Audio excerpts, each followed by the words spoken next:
salut sama gars yi ami sportif inconditionnel di football ñu ngi leen di nuyu di leen jaajëfalaat di leen dalalaat ak jàmm seen chaîne bi di C5 Info di leen dalal jàmm seen émission du jour tey ji nag ñu jagleel ko li nga xamante ne bi mooy tirage au sort quart de finale Ligue des champions donc analyse bu ndaw rek jëmale ci li nga xamante ne bi mooy affiche yi comme ni ngeen ko xamee ñëpp tey ji la tirage bi doon am mu nekk nag tirage au sort boo xamante ni bu favorable à ñëpp la donc nag ñëpp gis nañ ci seen bopp et on aura de très beaux matchs ay match yu neex a neex moo ñuy xaar ci la nga xam ne mooy quart de finale Ligue des champions ba mais balaa loolu d'abord bu dee gan nga ci page maa lay invité à ce que nga abonné wu nga activé cloche de notification bi pour bañ a rater benn vidéo ci vidéo yi ñu dugal aussi mën nga def sa réaction ci commentaire yi gars yi abonné leen ngeen like vidéo yi c'est vraiment hyper important pour nous juste benn nouvelle rek boo xamante ni bi dañ leen koy jox mooy que ne désormais nag C5 Info disponible na ci li nga xamante ni mooy Instagram mais aussi foofu nga xam ne mooy ca Facebook donc nag lien au compte Instagram bi ak aussi page Facebook bi ñi ngi ci description bi donc yéen ñuy suivre yéen ñëpp ci YouTube nag dañu leen di ñaan ngeen dem foofu donc ngeen abonné wu ngeen follow ñu pour nag mën ñu yokk doole pour ñu gën a yombalal li nga xamante ni mooy liggéey bi ngeen mën di ñu suivre fépp fu ngeen xamante ni bi dem ngeen fa ci plateforme bu mu mën di doon aussi benn groupe WhatsApp mi ngi ñëw ci yoon wi boo xamante ne bi buñ demee ba ubbi ko rek dinañ leen ko xamal pour ñuy mën di aussi gën di mën di déggante mais aussi gën a mën di amal ay débat yoo xamante ne bi yu intéressant lay doon entre nag ñi nga xamante ne bi yéenay suivre football bi yëpp nga nekk supporteru Real Barça Chelsea ou n'importe quel club en attendant ça dem leen foo nga xam ne mooy ca Facebook ak ca Instagram flow ñu fa yokk ñu li nga xamante ne bi mooy doole donc ñu revenir ci li nga xamante ne bi mooy sujet bi muy tirage au sort Ligue des champions bi nga xamante ne bi jëm nañ ci muy nag tirage au sort boo xamante ne bi comme ni ma ko waxee sànq c'est favorable à tous les équipes mën nañ ne presque équipe yi nga xamante ne bi ñoo tolloo doole kese ñoo daje ci seen biir mu nekk nag match yoo xamante ne bi nar nañ ko jouer match aller yi les 12 et 11 avril bi nga xamante ne bi jëm nañ ca une semaine après nag ñu jouer li nga xamante ne bi mooy match retour yi muy les 17 et 18 avril ko affiche yaa ngi noonu nag sans surprise comme ni ma ko waxee sànq affiche la yoo xamante ne bi presque ñi tolloo doole dong ñoo daje donc ci première partie de tableau bi mën nañu gis benn Manchester City Bayern Munich muy affiche boo xamante ne bi presque képp kuy amateuru football képp koo xamante ne bi bëgg nga football rek tey ji ren ji rêvé woon nga ñaari équipe yooyu ñu mbëkkante ñaari équipe yooyu ñu laalante certainement ñaari équipe yi bokk ci ñi nga xamante ne bi ñoo gën a nekk en forme foofu nga xam ne mooy ca Europe mais aussi beneen affiche bi nar a dox diggante Real de Madrid ak Chelsea oui muy ñaari équipe yoo xamante ne bi malgré que nag seen championnat instant bi ni il ne rassure pas trop mais en Ligue des champions ñi ngi assuré bu baax a baax a baax en plus tamit remake la ci li nga xam ne mooy quart de finale daaw bi mun na waxoon nag diggante Real Madrid ak Chelsea donc dinañ ci digg ci kanam beneen deuxième partie de tableau bi nag mën nañ fa fekk presque mën nañ ne les surprises oui parce que tey ji am na équipe yoo xamante ne bi certainement buñ leen limee en quart de finale xëy na ba saison bi di tàmbali doon leen fi xaar équipe bu ci mel ni Benfica Lisbonne peut-être ba saison bi di tàmbali doon leen xaar un Barcelone à leur place wala boog un Paris Saint-Germain mais aujourd'hui ci biir compétition bi prouvé nañ leur vraie valeur prouvé nañ que ne nag ils ont mérité d'être là oui mu war a daje kan nag Inter de Milan bi nga xamante ne bi mook Barça ñoo bokkoon poule donc génn deuxième mu bokkoon nag ci poule de la mort Barça Bayern Munich mu génn ci poule boobu donc nag mën nañ ne il a bien mérité li nga xamante ne bi nag mooy place boobu en quart de finale ci beneen tableau bi nag wala boog ci beneen match bi nag ñu nar fa am un duel de Serie A mu nar a am diggante nag ñooñu di waa AS Milan ak waa Napoli oui duel boo xamante ne bi gis nañ ko benn yoon en Serie A te dinañ ko gisaat ci ay fan yu néew yu ñu jëm juste avant nag ñaari match yi di am foofu nga xam ne mooy ca Ligue des champions bi mais dinañ ci dellu si kanam balaa loolu d'abord dañuy ñëw ci li nga xamante ne mooy première partie de tableau bi muy nag ce choc bi nga xamante ne bi ñëpp a ngi koy xaar nar a dox diggante Bayern Munich ak Manchester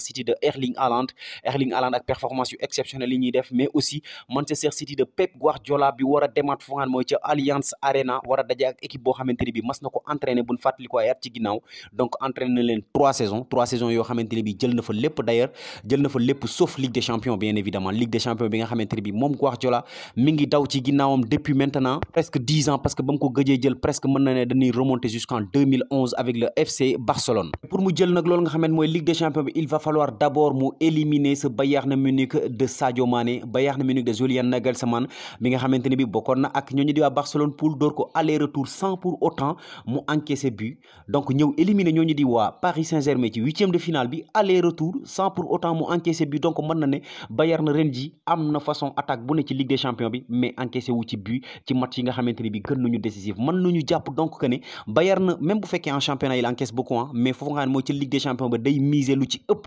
ci solidité défensive am bi donc cette solidité défensive hargne bi nga xamante ne bi défenseur am yi am nañ ko notamment nag kooku nga xamante ne bi nag mooy yo Upamecano mais aussi kooku di Mathias de Ligt ainsi de suite mais aussi sur un profondeur de banc boo xamante ne bi ni peut-être rare na nga gis ko foofu nga xam ne mooy ci Europe parce que rare na équipe booy dem classé ba pare am benn Sadio Mané ak benn Leroy Sané ci banc bi ou bien ñoom ñaar buñ départ nga am benn Kimmich ak Papa Kimmich Kingsley Coman ak benn nag Serge Gnabry ci banc bi donc nag à tout moment da nga naan Bayern lu ma ko mën di dugal wala boo ko nu match bi mën di demee ay remplaçant mën nañu def différence confiance donc nag City ñooñu la war a dajal Guardiola ñooñu la war a défier pour nag mën a dellusiwaat au devant de la scène jël compétition bi nga xamante ne bii depuis maintenant presque 10 ans mi ngi courir derrière. Et du côté du Bayern presque mën na ne c'est sans surprise Bayern chaque année dañ koy xaar quart de finale et que équipe bu mën di am tamit Bayern je pense que moom musta nekk li nga xamante ne bii nag mooy outsider ci équipe bu loolu di Ligue des Champions surtout nag yenn équipe yi nga xamante ne bii peut-être amuñu benn histoire bu gudd bi ci Ligue des Champions notamment équipe yi ci mel ne City wala Paris Saint-Germain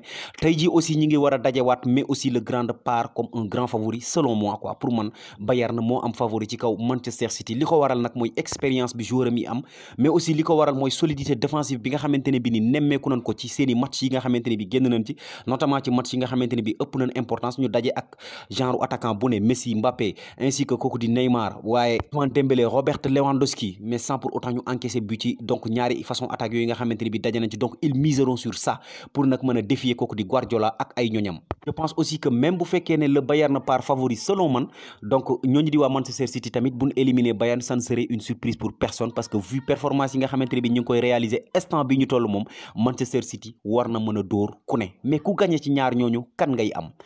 kan ngay am bu fekkee City moo gagné dana am le remake demi-finale bi nga xamante ne bi génn nañ ci at bale ñu génn wala boog mu amaat benn choc en Angleterre entre ñoom ak Chelsea bu fekkee Bayern Munich moo gagné loolu nga xamante ne bi mooy match boobu nag dina am soit le Real de Madrid bi nga xamante ne bii nag récemment at yi ñu génn yëpp fu mu ko jàpp moom Bayern moom day wal rek ba mu nooy mu daal di jéggi jàll ou bien même mu amaat équipe boobu nga xamante ne bi mooy Chelsea mu nekkat tit nag un remake du final 2012 bi nga xamante ne bi Chelsea et Didier Drogba ñoo ko remporté woon par tiro bi et je me rappelle même que Didier Drogba moom moo dugaloon li nga xamante ne bi mooy dernière séance bi d'ailleurs ci match boobu la ñuy daal di dikk muy nag le match Chelsea Real Madrid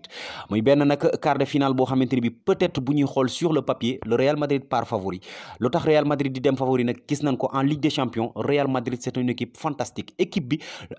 visage bu mu mën a affiché ci championnat espagnol bu dikkee Ligue des Champions day changé wu complètement gis nañ ko contre Barcelona mu def benn match boo xamante ne bi match bu insuffisant la match boo xamante ne bi boo ko xoolee da nga naan presque équipe bu ko jàpp tey ji ci Ligue des Champions mu dee mais ñu gis ko mu ñëw contre Liverpool indiwaat beneen xar kanam indiwaat beneen visage donc dóor Liverpool aller retour même bu fekkee tamit Liverpool nekkul ci forme bu exceptionnelle ci championnat mais quand même Real Madrid bi am nan habitude di ko gis mu nekk ci ay jafe-jafe ci championnat bu ñëwee Ligue des Champions nag affiché beneen xar kanam gis nañ ko daawan ak parcours bu extraordinaire bi mu def éliminé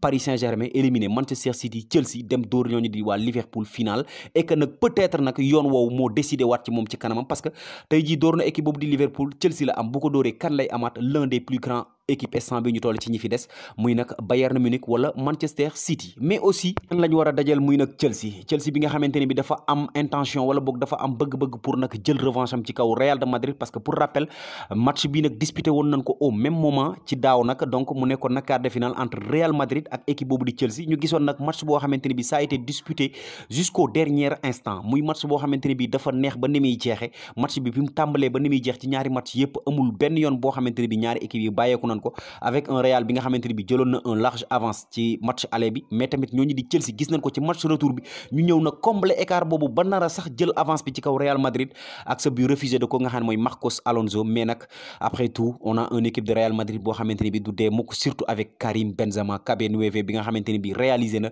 sa meilleure saison bi nga xamante ne bi génn nañ ci donc mu dikk génn ci équipe boobu di Real Madrid avec ce fantastique doublé mais justement nag y a une petite différence entre Chelsea bu daaw ak Chelsea bu ren parce que gis nañ benn Chelsea bu boole bi nga xamante ne bii nag def na ay recrutement triple XL avec ay ñëwi Enzo Fernandez renforcer milieu de terrain bi ak ñëw ko nga xamante ne mooy Raheem Sterling Mikhailo Modric ou encore João Félix bi nga xamante ne bii foofu ca Madrid la ne woon du côté de l'Atlético de Madrid mu xam waa Real de Madrid bu baax donc nag am nan benn apport offensif am nan tamit ay renforts yoo xamante ne bii ce sont des renforts de taille même notamment en défense ak ko nga xam ne mooy Wesley Fofana ou encore Kalidou Koulibaly mais aussi attention parce que recrue yooyu yëpp nag defuñu wax dëgg yàlla wala bokk fi ñu leen doon xaar dëgg en championnat moom egguñu fa wala bokk indeeguñ ko ba léegi résultat yi nekkaguñ fa ba léegi parce que pour rappel nag Chelsea mi ngi jusqu'à présent à la 9e place ci li nga xamante ni mooy championnat anglais bi donc nag franchement recrues yi ils ne sont pas à la hauteur de ce qu'on leur demandait ci li nga xam ne mooy championnat bi mais en Ligue des Champions carrément ils assurent parce que ñi ngi en quart de finale de Ligue des Champions et face au Real de Madrid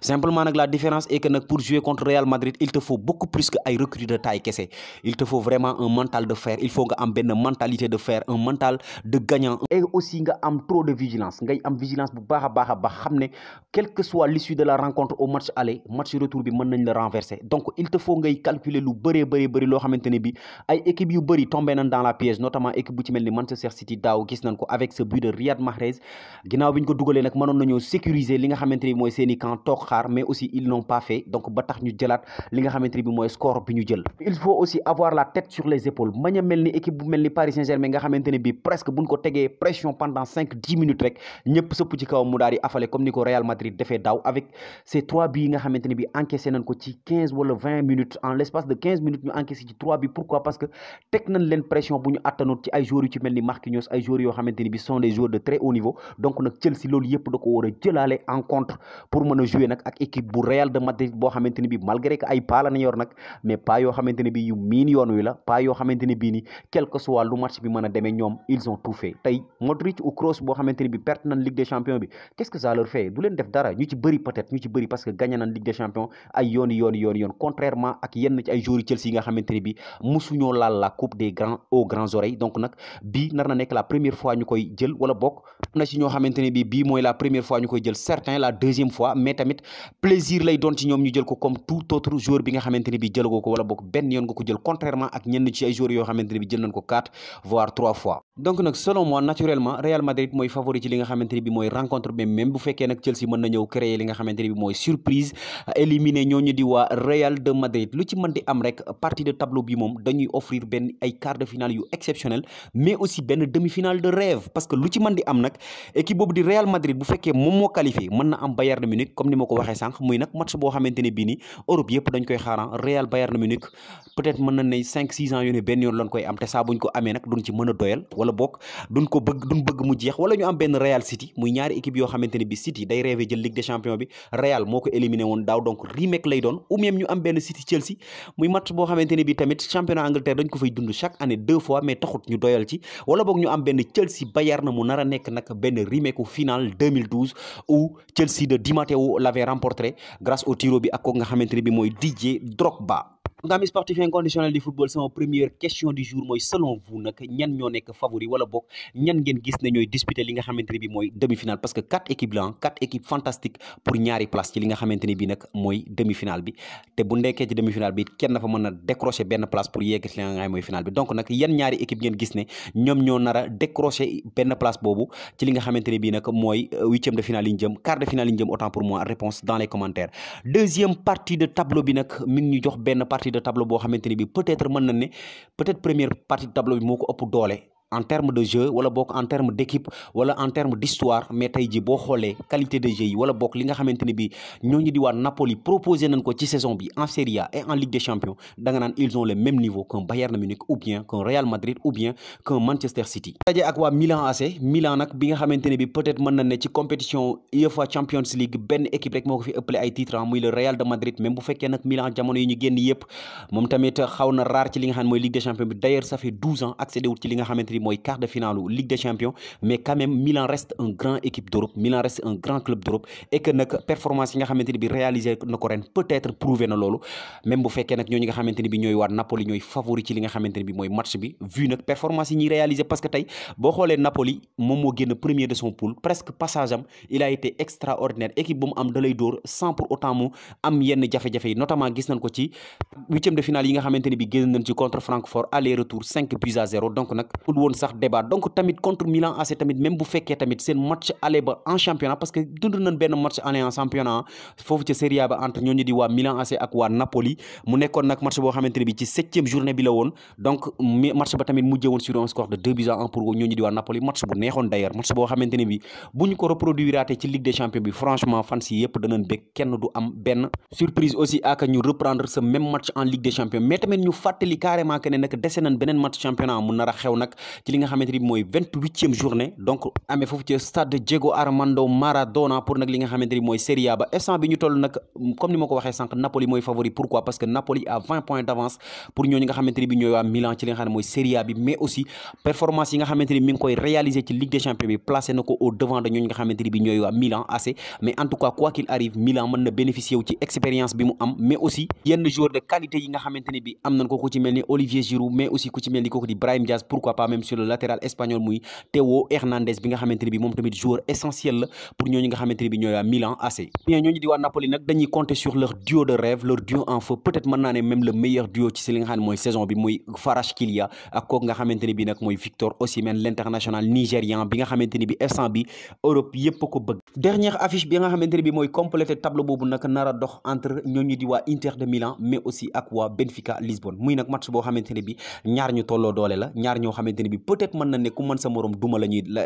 daal di jouer. gis nañ benn Inter boo xamante ne bi ren day focaliser wu ci Ligue des Champions bi autant ci Ligue des Champions bi day focaliser wu ci défense bi nga xamante ne bi yor na ko. gis nañ benn Inter boo xamante ne bi wane na mëninam ci défense surtout na contre Porto bi nga xamante ne bi football na ak moom aller retour sans pour autant mu encaisser benn but encaissé wu ko ci li nga xam ne mooy huitième de finale yi. gis nañ benn Inter boo xamante ne bi bokkoon na ci poule de la mort, bokkoon ko ak Bayern Munich mais aussi FC Barcelone mu mën a génn deuxième de ce poule. donc franchement Inter bi am na mérite nag pour egsi fii nga xamante ne bi egsi na fi. mais ñan ñuy dajal muy nag les Dragons du Benfica Lisbonne, les Benfica porté par kooku nga xamante ne bii nag mooy Gonzalo Ramos ou benn joueur bu ci mel ni nag kooku di João Mario l'international portugais. ñoom nag ñi ngi def des ravages même bu fekkee nag seen match bi nga xamante ne bi génn nañ ci moom presque match facile la woon parce que Club Brugge ñoom ñoo ko ëpp doole foofu. mais xool leen fa nga xamante ne bi jógee nañ fa parce que pour rappel ñoom ak waa Paris Saint-Germain ñoo bokkoon poule ci Ligue des Champions bi et que ñoom ñoo génn nag premier de ce poule. donc nag vraiment ils ont du mérite. mën nañ ne ki génn premier ci poule ñooñu di waa Paris Saint-Germain